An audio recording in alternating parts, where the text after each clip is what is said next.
Good morning all of you.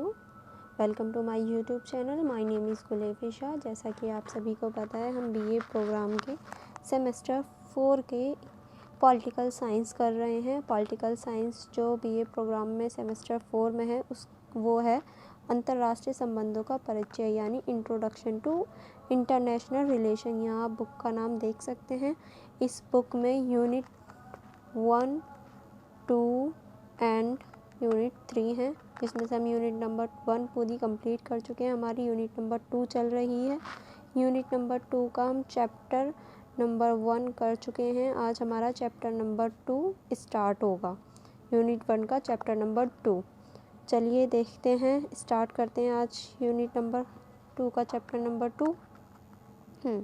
ये हमारे unit number 2 का चैप्टर नंबर 2 है, जिसका नाम है शीत युद्ध के चरण। प्रथम शीत युद्ध, तनाव, शैथिल्य का उत्थान और पतन। द्वितीय शीत युद्ध की समाप्ति और सोवियत संघ का विघटन। हम इसमें शीत युद्ध के बारे में पढ़ेंगे। लास्ट चैप्टर में हमने थोड़ा सा शीत युद्ध के बारे में पढ़ा था कि शीत युद्ध क्या होता है। मैंने आपको बताया था, जब दो देश अपनी विचारधाराओं में लड़ते हैं, ना कि युद्ध करके, हथियारों से नहीं, अपनी विचारधाराओं में तकनीक से लड़ते हैं, तो वो शीत युद्ध कहलाता है। इसे कोल्ड वॉर भी कहा जाता है। इसके जो शीत युद्ध के चरण हैं वो पढ़ेंगे। इसमें हम तनाव शैथिल्य को पढ़ेंगे, द्वितीय शीत युद्ध पढ़ेंगे, और जो सोवियत संघ है उसके विघटन के बारे में पढ़ेंगे कि सोवियत संघ का विघटन कैसे हुआ। चलिए देखिए, यहाँ ये परिचय दे रखा है। अगर आप चाहें तो इसको पढ़ सकते हैं। मैं PDF डिस्क्रिप्शन बॉक्स में प्रोवाइड करवा देती हूँ, आप चाहें तो इसको पढ़ लीजिएगा ध्यान से। ठीक है, चलिए आगे बढ़ते हैं। यहाँ से शीत युद्ध के उद्देश्य, शीत युद्ध का उत्पन्न कैसे हुआ, उसके क्या कारण थे, उदय होने के क्या क्या कारण रहे शीत युद्ध के। ऐसा तो नहीं है जैसे विश्व युद्ध हुआ उसके भी तो पीछे कारण रहे थे। पोलैंड पर आक्रमण कर दिया था जर्मनी ने, ये उस टाइम का रिसेंट कारण था। वैसे ही शीत युद्ध के भी बहुत सारे कारण थे जो शीत युद्ध हुआ। ठीक है, पहला कारण है सोवियत संघ पर जर्मनी हमला। जो सोवियत संघ था उस पर जर्मनी ने हमला कर दिया। अब आपको सही दिखेगा। पहला कारण है सोवियत संघ पर जर्मनी का हमला, मतलब जर्मनी ने सोवियत संघ पर हमला कर दिया। कब करा था हमला?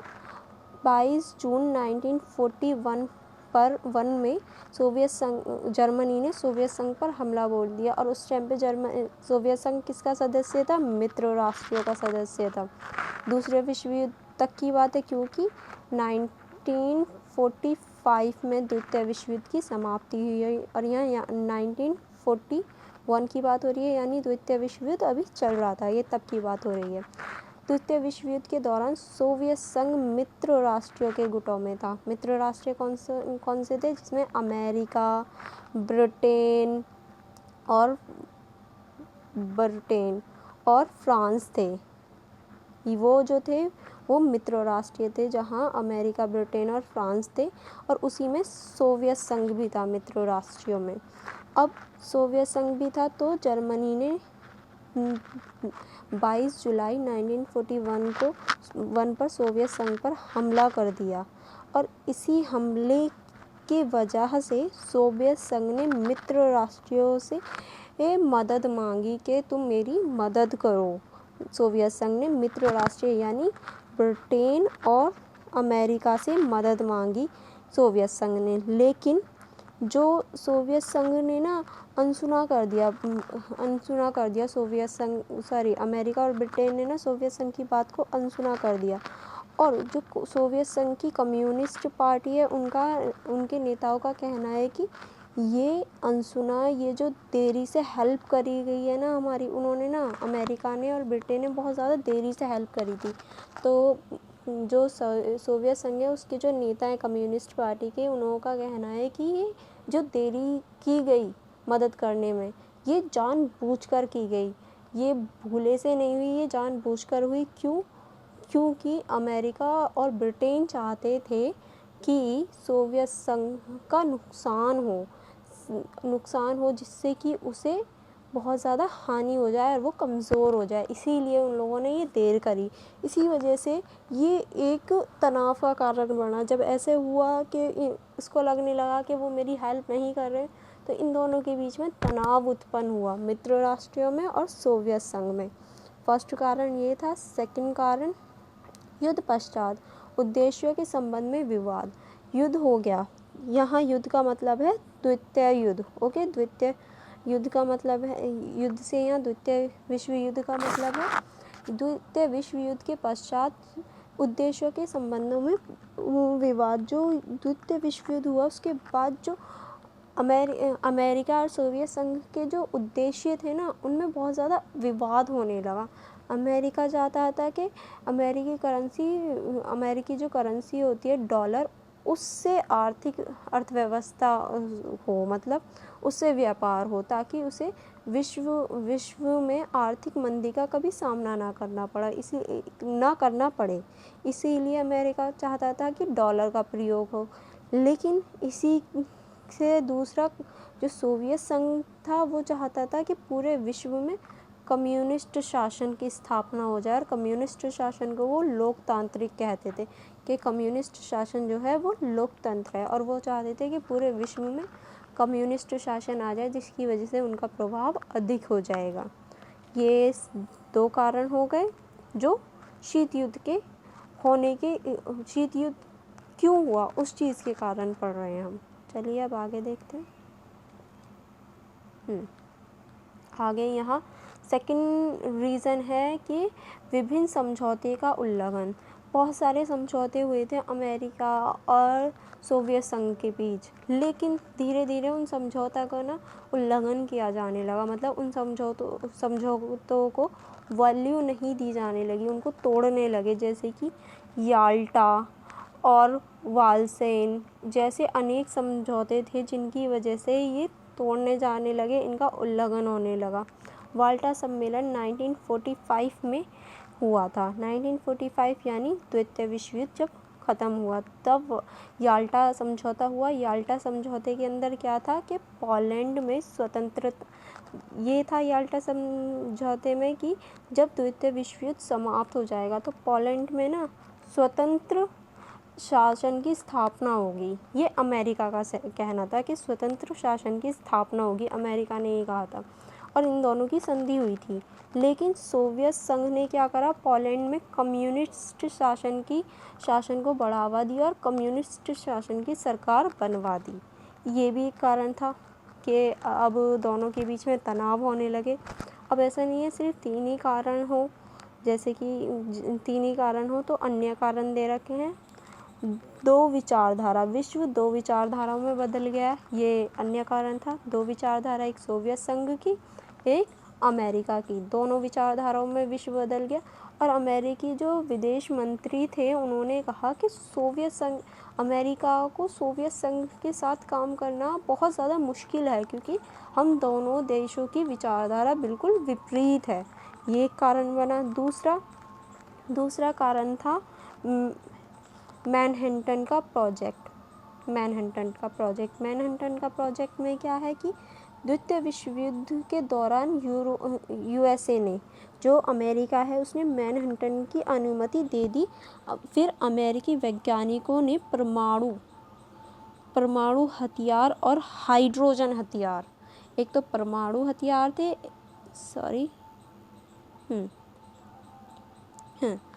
एक तो परमाणु हथियार बनाए उन लोगों ने, परमाणु हथियार, और एक बनाए हाइड्रोजन हथियार।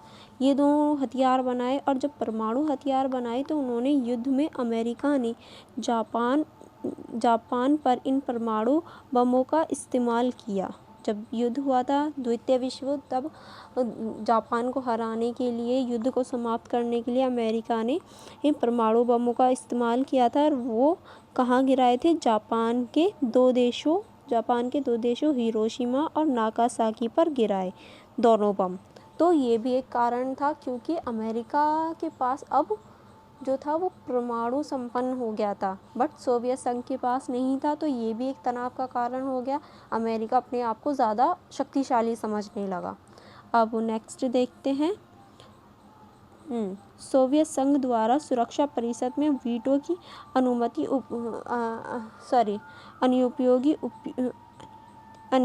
उपयोग भी। अब देखो, इसमें वीटो पावर, जो हमारे पास वीटो पावर थी, अमेरिका, सोवियत संघ के जो स्थायी सदस्य होते हैं उनके पास वीटो पावर होती है। वही वीटो पावर सोवियत संघ ने ना बहुत बार यूज़ कर ली थी अमेरिका के खिलाफ, कह लो। मतलब जब भी अमेरिका कुछ कहता तो सोवियत संघ वीटो पावर यूज़ करके उसको उसको ख़त्म कर देता कि नहीं, मैं इस पर सहमत नहीं हूँ। और वीटो पावर होने के कारण वो मेन सदस्य था तो उसकी बात को रखी जाती थी, जिसकी वजह से इन दोनों के बीच में तनाव और बढ़ने लगा, क्योंकि सोवियत संघ उसकी बात को मना कर देता और वो जब अपनी बात लाता तो अमेरिका मना कर देता, जिसके कारण और ज़्यादा तनाव बन गया। और ये नेक्स्ट जो कारण था वो है शीत युद्ध शुरू करने वाली अंतिम घटना सोवियत संघ द्वारा पूर्व यूरोप में अमेरिका के विस्तार को रोकने के लिए काले समुद्र पर रोक लगाना। अब देखो, अमेरिका अपना विस्तार पूर्व यूरोप में कर रहा था, लेकिन सोवियत संघ ये नहीं चाहता था कि उसका विस्तार पूर्व यूरोप में हो और ज़्यादा। इसीलिए सोवियत संघ ने क्या किया कि पूर्व यूरोप में जाने वाले रास्ते काले समुद्र पर उसने प्रतिबंध लगा दिए कि नहीं, यहाँ से अब कोई नहीं जा सकता। अब नेक्स्ट देखते हैं, नेक्स्ट क्या कारण था।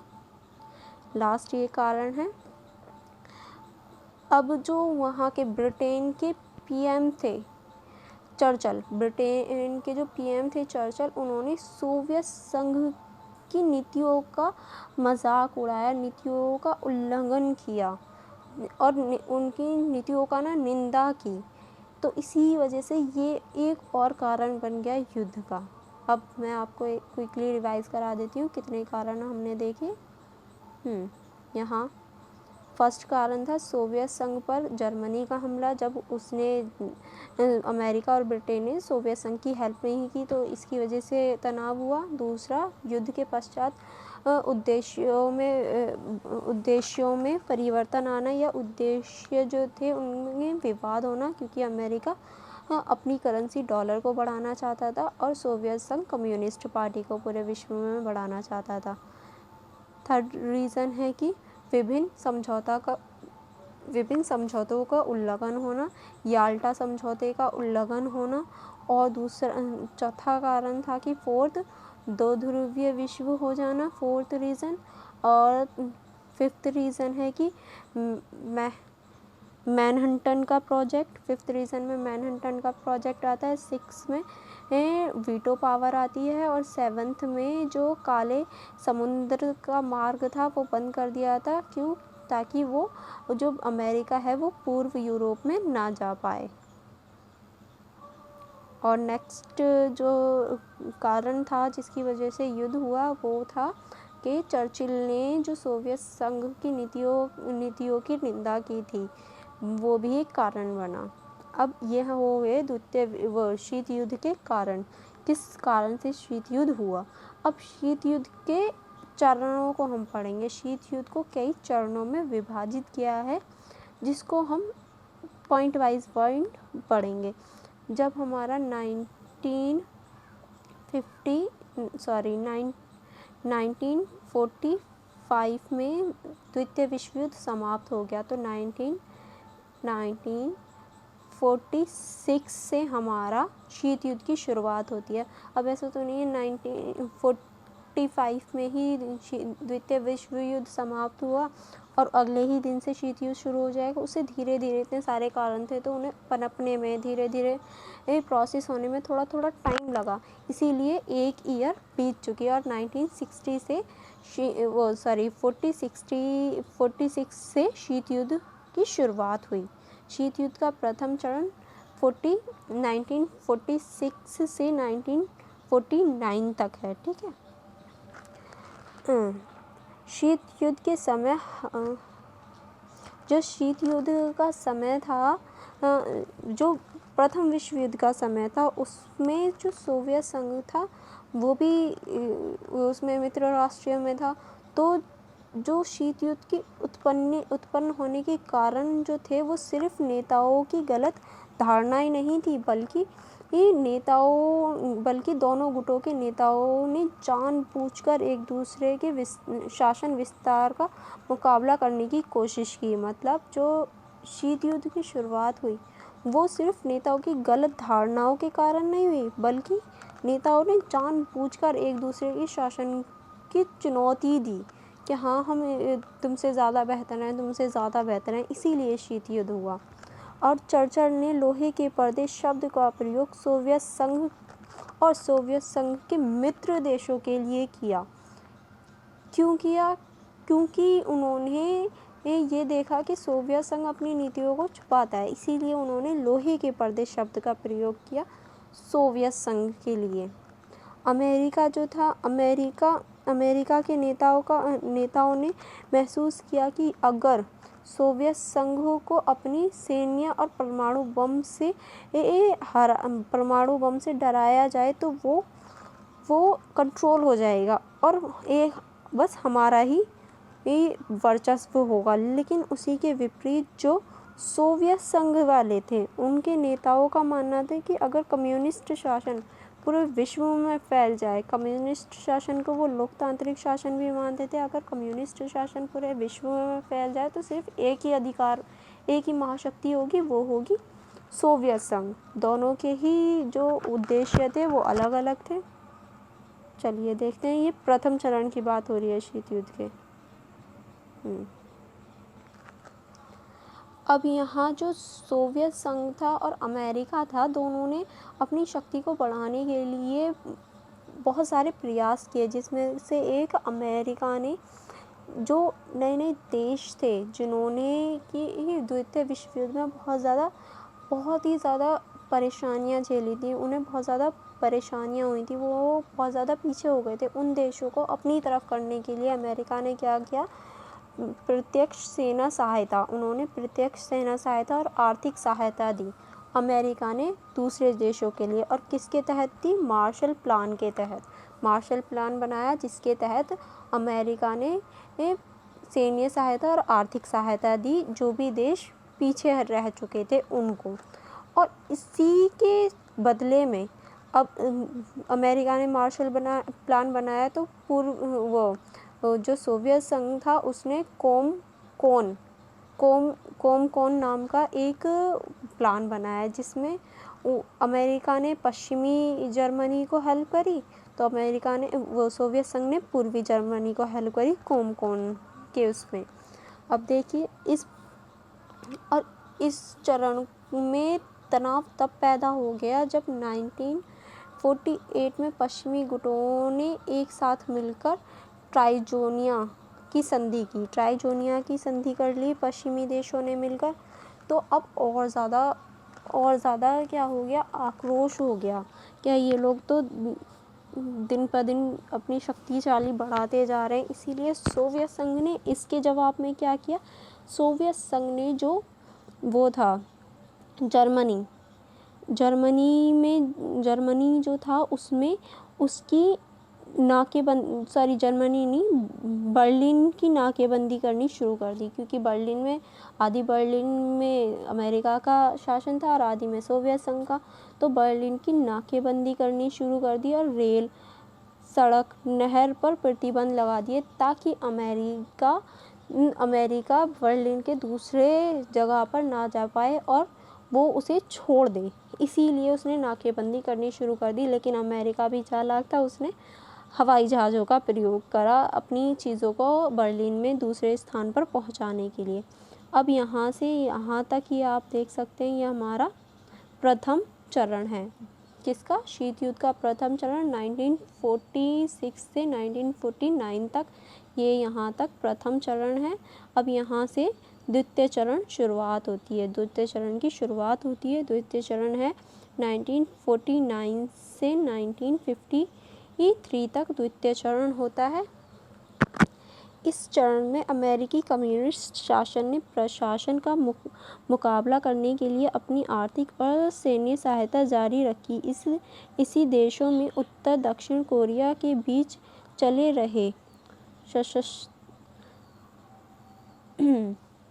अब देखिए जो द्वितीय चरण है इसमें अमेरिका और जो कम्युनिस्ट शासन यानी सोवियत संघ है, उन्होंने अपनी शासन व्यवस्था को बनाए रखने के लिए, अपनी मजबूती को बनाए रखने के लिए सैन्य संगठन और आर्थिक संगठन बनाने का और ज़्यादा प्रयास किया। उन्होंने होड़ चल रही थी कि कौन अपने शासन को ज़्यादा अधिक बढ़ा पाए, ज़्यादा अधिक चीज़ों को इकट्ठा कर पाए। अब ये लोग क्या कर रहे थे, जो नव स्वतंत्र देश थे ना, उन्हें अपनी साइड कर रहे थे। द्वितीय विश्व युद्ध के समय और शीत युद्ध के समय ही हमारे देश आज़ाद हुए थे, तो उन्हें अपनी साइड कर रहे थे। जिस खेमे में आ जाएंगे, अब जैसे क्यूबा था, क्यूबा सोवियत संघ की साइड चला गया था, तो सोवियत संघ ने क्यूबा का इस्तेमाल किया, वहाँ परमाणु बम रख के अमेरिका को डराया। वैसे ही ये लोग भूभाग यूज़ करते थे, जो देश इनके साथ आ जाते हैं हेल्प करते, लेकिन उनका भूभाग भी यूज़ करते थे। अब ये तीसरा चरण है, यहाँ तीसरा चरण दे रखा है 1953 से 1957 तक।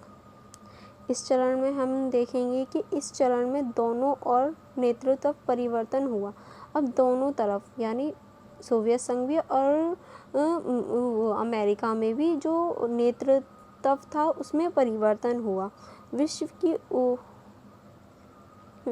की उम्मीद थी कि इसमें आपसी तनाव कमी हो सकती है। अब विश्व को ऐसा लग रहा था शायद इनमें आपसी तनाव कम हो जाए, क्योंकि दोनों के जो नेतृत्व थे वो चेंज हो गए थे। 1957 में स्टॉलिन की मृत्यु के बाद जिनकी नीति शीत युद्ध का प्रमुख कारण थी। स्टॉलिन की नीतियाँ जो शीत युद्ध का प्रमुख कारण थी, क्योंकि उन्होंने कुछ ऐसी नीतियाँ बनाई थी जिसके कारण शीत युद्ध भड़का। सोवियत कमान अधिकारी राष्ट्र ने, अब देखो सोवियत संघ जो था उसमें जो नए अधिकारी आए वो थे ख्रुश्चेव। इन्होंने बहुत ज़्यादा प्रयास करा कि शीत युद्ध को रोका जाए। अब सोवियत संघ की कमान जो थी वो अब दूसरे सत्ता के हाथ में चली गई थी, दूसरे कार्यकाल में आ गई थी, दूसरे व्यक्ति के पास आ गई थी, और जिनका मानना था कि युद्ध ही हर चीज़ का समस्या का समाधान नहीं हो सकता, हमें बैठकर समझौते करने चाहिए। इसीलिए सोवियत संघ को घरेलू और भारत प्रशासन महासागर क्षेत्र में साम्यवादी प्रभाव को कम करने के उद्देश्य से सोवियत संघ और अमेरिका और उसके सहयोगियों ने अपने समर्थ एशियाई देशों के पाकिस्तान, फिलीपीन, अब देखो जो अमेरिका के समर्थक देश थे, पाकिस्तान हुआ, फिलीपीन हुई, इन लोगों ने मिलकर ना हस्ताक्षर किए और 8 दिसंबर 1954 को सेंटो की संधि बनाई, और एक और संधि बनाई जिस पर हस्ताक्षर किए इन्होंने। अब देखिए ये तो हो गया तृतीय चरण, जिसमें इन लोगों ने ये सोचा कि हमें अब वॉर नहीं, हमें समझौते करने चाहिए। अब चौथा चरण, ये लोग धीरे धीरे बढ़ रहे थे कि हमें समझौते कर लेने चाहिए, युद्ध ना करना चाहिए। तभी एक घटना हुई, वो है U-2 मानक एक अमेरिकी जासूस विमान। U-2 जो है वो एक अमेरिकी जासूस विमान है। U-2 को सोवियत संघ ने पकड़ लिया जब वो सोवियत संघ में जासूसी कर रहा था, और जब उसको पकड़ लिया तो अमेरिका के जो राष्ट्रपति थे उन्होंने कहा कि ये अमेरिका ऐसा करता रहेगा। क्योंकि सोवियत संघ ने आयरन कर्टन यानी जो चर्चिल ने दिया है ना, आयरन कर्टन यानी लोहे के पर्दे का सिद्धांत, लोहे के पर्दे का शब्द का प्रयोग किया था, वही आयरन कर्टन का नाम लेकर कहा कि ये सोवियत संघ कभी भी ये अमेरिका पर हमला कर देगा। इसीलिए अमेरिका को सावधान रहने के लिए ये चीज़ करनी ज़रूरी है, और वो आगे भी ऐसी चीज़ करता रहेगा, जिसकी वजह से युद्ध कम होने की जगह जो शीत युद्ध को रुकने की कोशिश थी वो और ज़्यादा उभरने लगी, और जो कारण हो रहे थे कि हाँ शायद बंद हो जाएगा युद्ध, पर वो नहीं हुआ। एक और अन्य कारण था, या ये कह सकते हैं एक और अन्य घटना हुई जिसकी वजह से जो शुरुआत हो रही थी शीत युद्ध को कम करने की, वो कम नहीं हुई। वो थी बर्लिन का संकट। आपने बर्लिन की दीवार के बारे में सुना होगा। बर्लिन की दीवार 1961 में बनाई गई थी। क्यों बनाई गई थी? ताकि बर्लिन का विभाजन हो सके। तो वहीं बर्लिन का संकट ये भी एक कारण बना। क्यों? क्योंकि बर्लिन में अब जो सैन्य गतिविधियाँ थी वो ज़्यादा होने लगी थी, जिसकी वजह से वो भी एक संकट के रूप में आया, और जिसकी वजह से जो शीत युद्ध थोड़ा कम हो रहा था, संधि बन रही थी, वो सब समाप्त होने लगी। क्यूबा मिसाइल संकट। अब क्यूबा मिसाइल संकट भी एक विषय के रूप में उभरा, क्योंकि सोवियत संघ ने क्यूबा में मिसाइल तैनात कर दी थी अमेरिका पर। तो उस टाइम पे लगा अब तृतीय विश्व युद्ध होकर ही रहेगा। क्यों? क्योंकि दोनों सरकारें, दोनों जो देश की सेनाएं थी, वो आमने सामने आ गई क्यूबा मिसाइल संकट में। लेकिन फिर भी जो होते होते रह गया, क्योंकि खुरुश्चेव नहीं चाहते थे युद्ध हो, इसीलिए उन्होंने चुपचाप अपनी मिसाइलें हटा ली वहाँ से, और युद्ध होने से बच गया। अब पांचवें चरण को देखते हैं हम।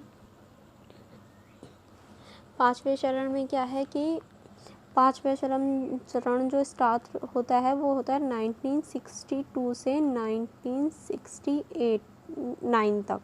1969 तक पांचवा चरण शुरू होता है। अब यहाँ इन्होंने क्यूबा मिसाइल संकट के बारे में बता रखा है कि क्यूबा मिसाइल संकट एक महत्वपूर्ण कारण रहा जो शीत युद्ध को बढ़ाने के लिए। अब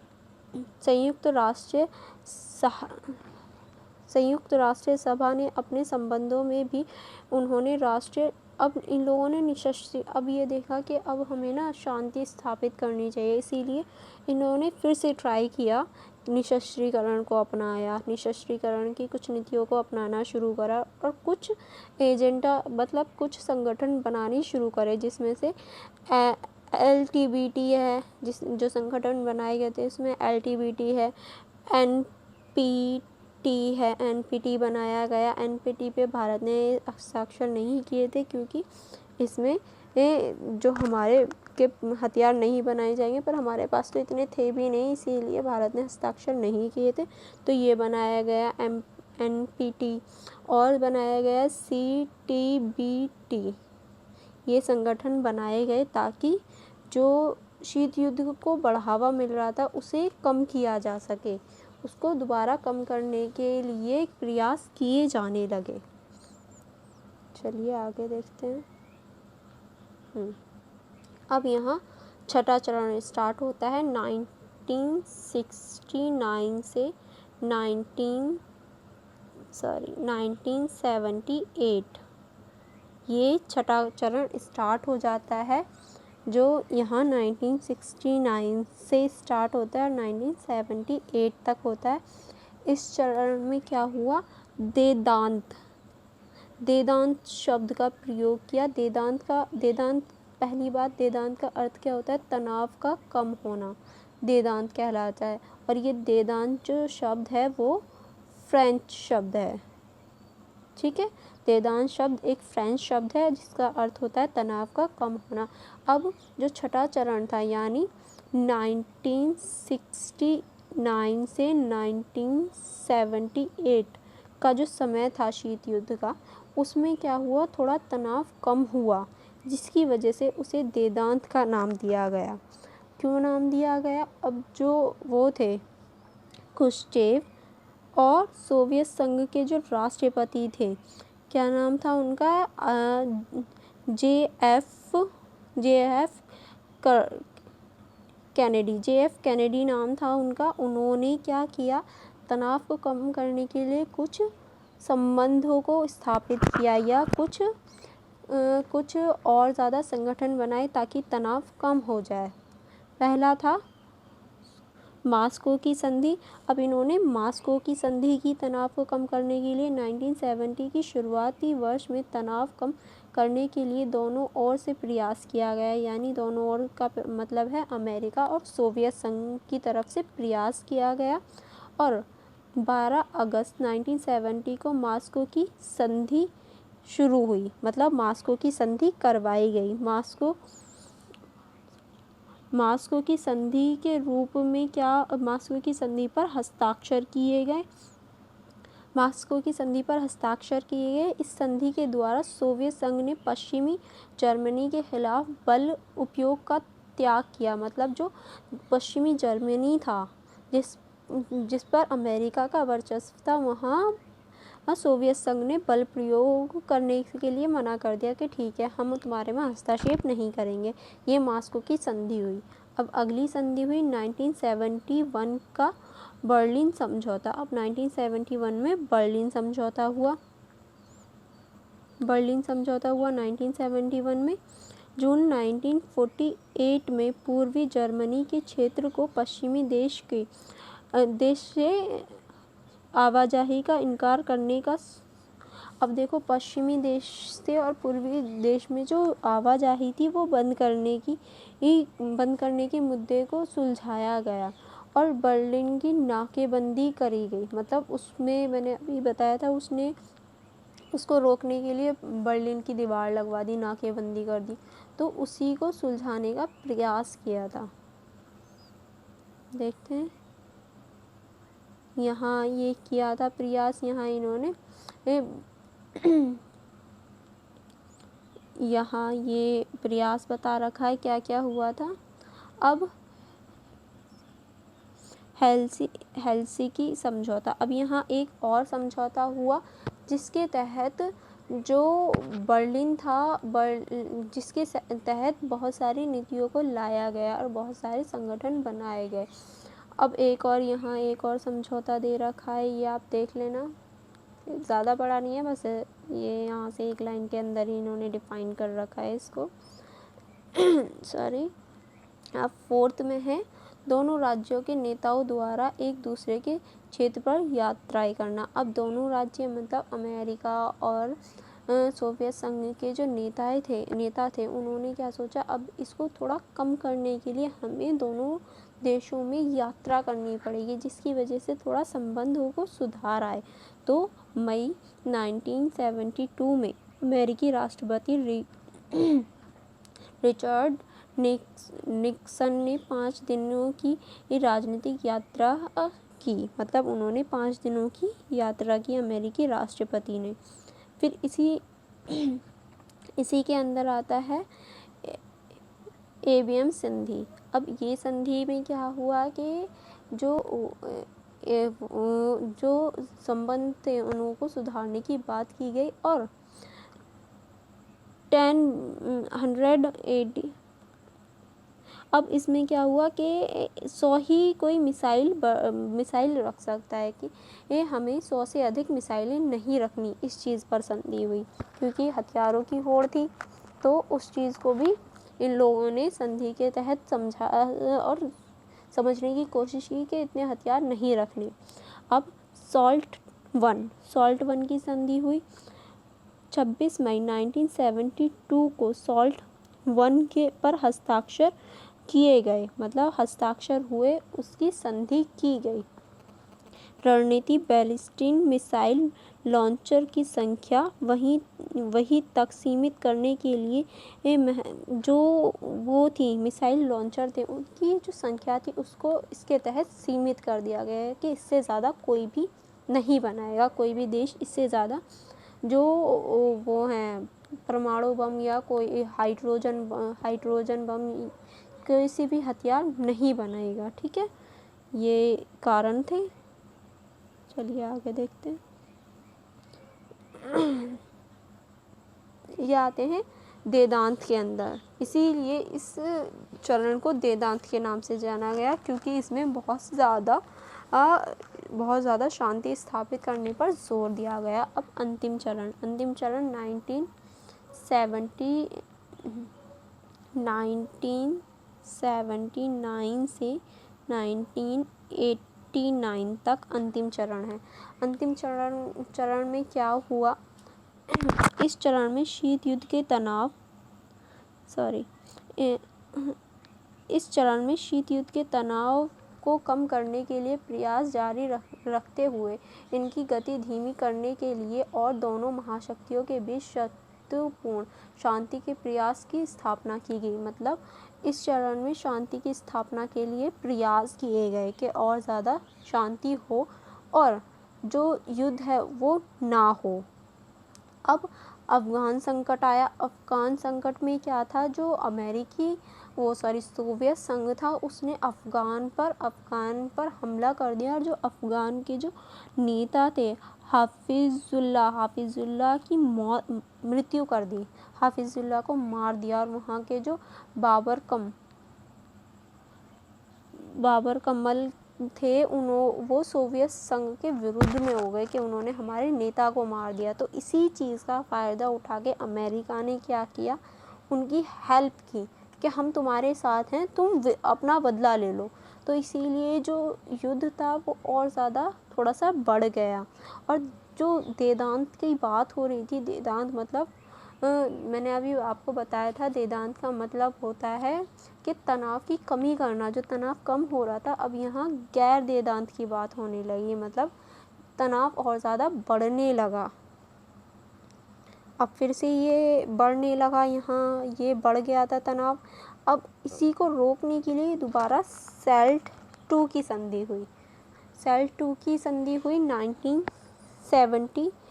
1970 के दशक के अंत में। राष्ट्रपति जिम कार्टर और सोवियत महासचिव के बीच में SALT II की संधि पर हस्ताक्षर किए गए और फिर ये दूसरी संधि हुई यहाँ पर। फिर उसके बाद में ये इन लोगों ने संधियाँ की और जो द्वितीय शीत युद्ध बढ़ रहा था उसको रोकने का प्रयास किया। अब पूर्वीय गुट और समाजवाद का पतन।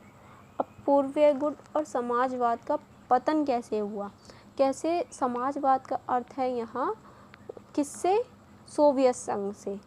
अब सोवियत संघ था, अब उसने इतनी सारी होड़ करी थी, हथियार पे हथियार बनाता जा रहा था, तो उसकी आर्थिक व्यवस्था थोड़ी कमज़ोर हो गई और उसके जो देश थे जिससे वो संगठित होकर बना था, अब वो देश आज़ादी के लिए करने लगे कि नहीं, हमें तो भाई स्वतंत्र होना है, हम तुम्हारे साथ नहीं रहना चाहते अब। इसीलिए बहुत सारे देशों ने प्रयास किया कि हमें अब अलग होना है। तो फिर कम्युनिस्ट पार्टी का अंत हो गया। चुनाव हुआ और चुनाव में कम्युनिस्ट पार्टी हार गई। हारने के बाद जो पूर्वी जर्मनी, हंगरी, रोमानिया, इन सब का पतन हो गया और 25 दिसंबर 1991 में सोवियत संघ का पतन हो गया। मतलब सोवियत संघ जो था वो टुकड़ों में टूट गया अब सोवियत संघ। और उसके जो उद्देश्य थे, तो वो था प्रथम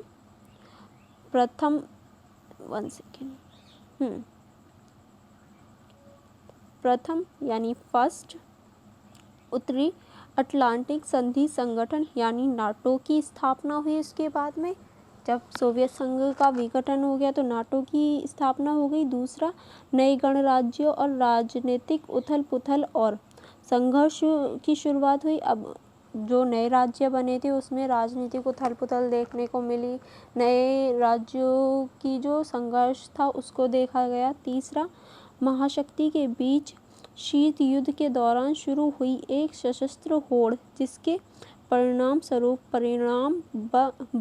परमाणु बम, हाइड्रोजन बम जैसे बड़े पैमाने पर विनाश के हथियारों का प्रयास हुआ। अब देखिए, मैंने आपको बताया था हाइड्रोजन बम बनाए गए थे और परमाणु बम बनाए गए थे। जो उनका प्रयास बढ़ गया था उसको दिखाया गया तीसरे में। अब उनका क्या करें, उन चीज़ों का हम क्या करें, उस चीज़ पर ध्यान दिया गया है। क्योंकि परमाणु बम में ना उनको रख सकते हैं सही से, अगर गलती से एक दो विस्फोट हो गया तो अपना ही देश चल बसेगा। तो उस और आर्थिक व्यवस्था को सुधारने पर जोर दिया गया कि अब होड़ों ना करके अर्थव्यवस्था पर ध्यान दिया जाए। चौथा क्या था, मुक्त बाजार की अर्थव्यवस्था का मॉडल तैयार हुआ, मतलब मुक्त व्यापार पर जोर दिया गया, क्योंकि अब एक मात्र शक्ति बची थी अमेरिका, तो मुक्त व्यापार पर उन्होंने जो जोर था वो दिया। और फिफ्थ पॉइंट है पूर्वी गुट के ये यहीं इसके बारे में जो मैंने अभी आपको बताया, अमेरिका एक ध्रुवीय देश हो गया, मतलब अमेरिका जो था वो एक महाशक्ति बन गया, मतलब एक ही महाशक्ति बची पूरे विश्व में, क्योंकि सोवियत संघ का विघटन हो गया था। और एक और है नाम, NAM, नाम जो था उसका जो कार्यकाल था, मतलब जो आवश्यकता थी वो कम हो गई, अब उसकी आवश्यकता इतनी नहीं होने लगी। और बस ये चैप्टर इतना ही है। आई होप ये आपको समझ में आया होगा पूरा चैप्टर। एक बार आप चाहें तो इसको रीड कर सकते हैं, मैंने PDF लिंक डिस्क्रिप्शन बॉक्स में दे दी है। सो लाइक कीजिए, सब्सक्राइब कीजिए एंड शेयर कीजिए। Thank you.